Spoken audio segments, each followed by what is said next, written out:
Pemirsa, Menteri Koordinator Bidang Pembangunan Manusia dan Kebudayaan Pratikno mengatakan sesuai arahan Presiden Prabowo Subianto, jajaran lembaga diinstruksikan memprioritaskan penanganan bencana di Aceh, Sumatera Utara, dan Sumatera Barat, serta bergerak cepat perihal dana dan logistik.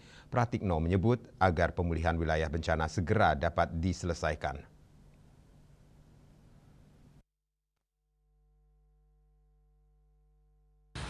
Berlokasi di Bandara Halim Perdana Kusuma, Jakarta, Menteri Koordinator Bidang Pembangunan Manusia dan Kebudayaan Pratikno mengatakan sesuai arahan Presiden Prabowo Subianto untuk menginstruksikan jajaran lembaga memprioritaskan penanganan bencana di Aceh, Sumatera Utara, dan Sumatera Barat bergerak cepat perihal dana dan logistik.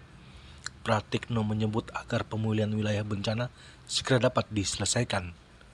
Prioritas nasional yang dimaksud termasuk soal dana dan logistik agar tersedia penuh dan siap pakai dalam penanggulangan bencana, terutama dalam upaya evakuasi atau penyelamatan korban, distribusi bantuan, dan pemulihan berbagai fasilitas dan layanan vital.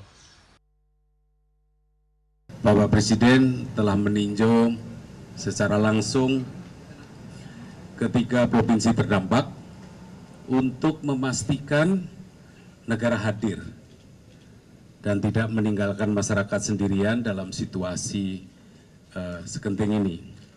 Bapak Presiden telah memimpin langsung koordinasi seluruh kementerian lembaga, TNI dan Polri, dan juga pemerintah daerah serta BUMN. Bapak Presiden memberikan instruksi agar situasi ini diperlakukan sebagai prioritas nasional, termasuk jaminan bahwa dana dan logistik nasional tersedia secara penuh, secara total. Salah satunya pada saat tanggap darurat ini menggunakan dana siap pakai.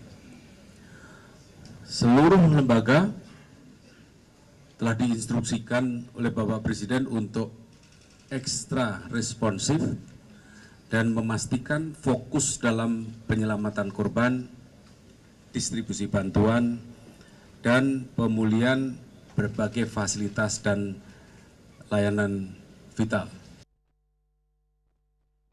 Pratikno juga menyebut negara hadir dalam upaya penanganan bencana di Aceh, Sumatera Utara, dan Sumatera Barat. Dari Jakarta, Julius Suharto dan Ketut Sumadiasa melaporkan.